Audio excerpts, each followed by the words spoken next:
Terima kasih Pak Musa Rajeksa. Selanjutnya Pak Ilham tadi minta izin. Ibu Yasti, bersiap-siap Pak Safwan.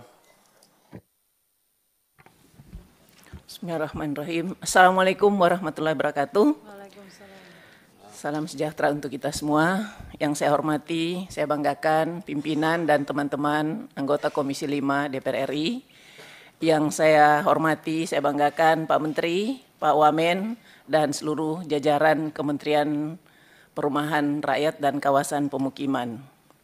Yang pertama tentu patutlah kita memberikan apresiasi kepada Pak Menteri, Wamen, dan jajaran dengan visi yang besar untuk mewujudkan masyarakat yang adil dan makmur tentunya dengan pengadaan rumah 3 juta rumah per tahun. Berkaitan dengan ini, saya sangat optimis karena kementerian ini dipimpin oleh Pak Ara dan Pak Fahri Hamzah yang notabene teman kita di DPR RI yang punya jam terbang yang sangat tinggi. Namun di sisi yang lain saya masih sedikit pesimis karena ada banyak faktor-faktor yang saya lihat nanti berpotensi untuk menghambat visi besar dari Pak Menteri dan Pak Wamen kita ini. Yang pertama tentu saya setuju Pak Menteri dengan konsep pengadaan tanah dari Pak Menteri yang melibatkan pemerintah BUMN. Sudah bekerja sama dengan Kejaksaan Agung agar supaya nanti tidak ada implikasi di kemudian hari terkait dengan lahan yang akan digunakan untuk pembangunan rumah bagi masyarakat berpenghasilan rendah. Yang kedua, Pak Menteri, yang harus juga kita tanyakan adalah terkait dengan konektivitas. Di mana kita membangun perumahan dan kawasan pemukiman, tentu kita harus pikirkan juga ada konektivitas. Karena pengalaman kita ya ada ratusan ribu rumah yang dibangun di era pemerintahan Bapak Joko Widodo itu tidak termanfaatkan untuk MBR oleh karena tidak ada konektivitas. Bagaimana mungkin kita membangun rumah yang jauh dari, mohon maaf, yang jauh dari peradaban dan kemudian tidak tersambung dengan konektivitas. Nah ini juga harus dipikirkan betul oleh Kementerian Perumahan Rakyat. Yang ketiga Pak Menteri, kalau sasarannya MBR, yang Pak Menteri sudah sampaikan berulang kali bahwa ini sasaran adalah masyarakat yang belum punya rumah. Termasuk di dalamnya TNI, Polri, ASN. Yang menjadi permasalahan hari ini Pak Menteri boleh cek sendiri berapa banyak yang BI checking Pak.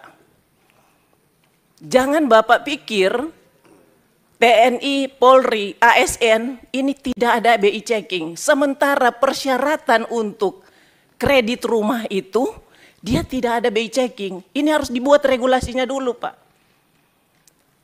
Kami ini pernah memimpin daerah. Waktu saya memimpin daerah saya cek dulu. Ya, pada saat saya dilantik saya cek dulu. Ada berapa banyak ASN saya yang gajinya sudah tergadaikan. Dan saya melihat 95% ASN saya semuanya sudah tergadaikan. Dan dari 95% itu 90%-nya plafonnya 90% Pak. Makanya mereka malas untuk ke kantor karena semuanya gajinya mereka sudah digadaikan. Lah ini niat baik Pak Menteri, ini harus dipikirkan matang-matang Pak. Kalau sasarannya adalah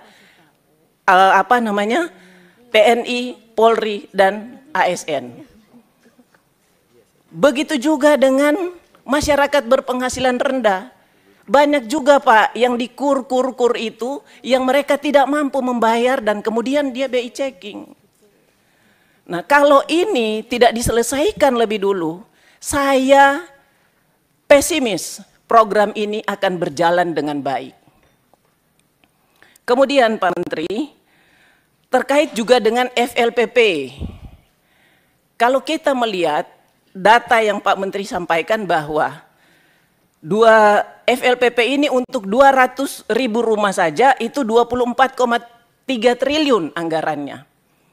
Kalau kita 1 juta rumah, kita kali 24,3 triliun, di dalam 1 tahun kita ada 121,5 triliun.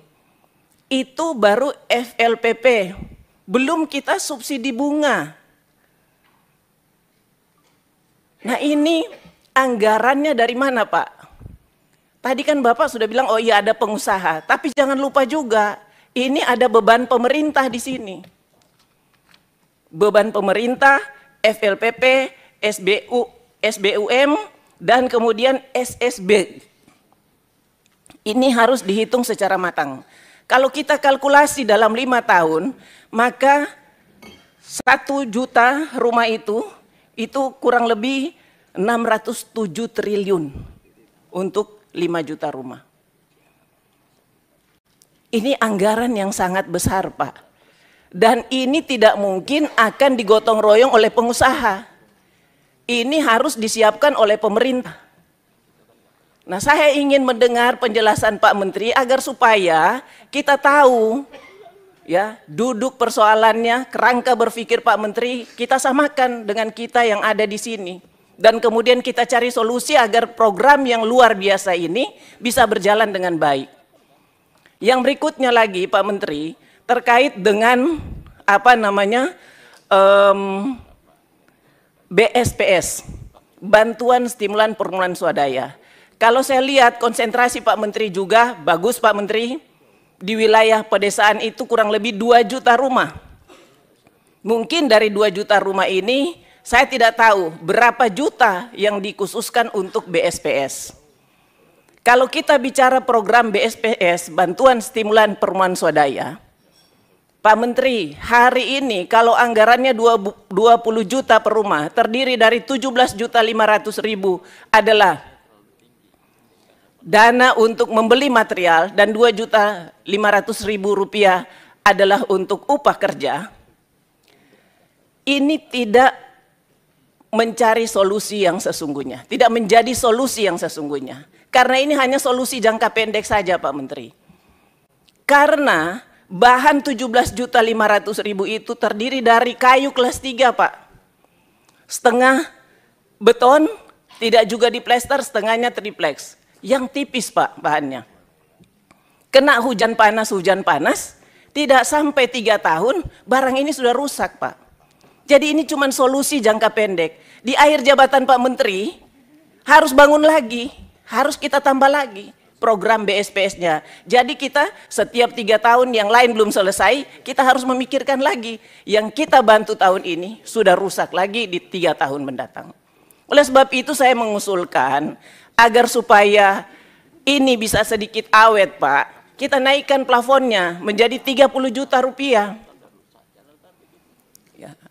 Saya setuju teman-teman tadi menyampaikan bahwa tentu kita harus ada pendampingan yang betul-betul. Karena juga menentukan toko yang harus kita ambil bahannya, kita harus diperiksa betul Pak. Harus melibatkan juga APH agar supaya ya anggaran ini bisa betul-betul termanfaatkan oleh masyarakat dan kemudian bangunan yang ada bisa lebih kokoh Pak, bisa lebih kuat dan bisa bertahan lama. Saya kira itu yang bisa saya sampaikan pada kesempatan ini Pak Ketua, dan nanti pada saatnya kita akan pendalaman dengan angka-angka yang sangat rigid Pak Menteri agar supaya semua program-program yang sudah menjadi visi Pak Menteri dan Wamen beserta jajaran ini bisa berjalan dengan baik. Terima kasih. Wassalamualaikum warahmatullahi wabarakatuh.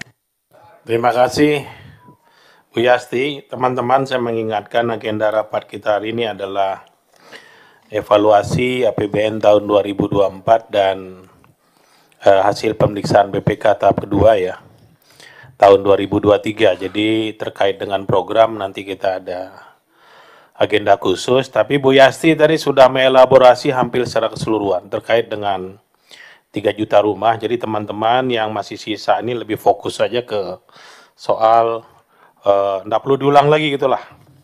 Apa yang tadi bahasan soal 3 juta rumah itu. Kita fokus saja ke hasil pemeriksaan BPK dan capaian serapan anggaran tahun 2024 ya. Sekarang Pak Jigo Rulanda, siap-siap Pak Teguh Iswara.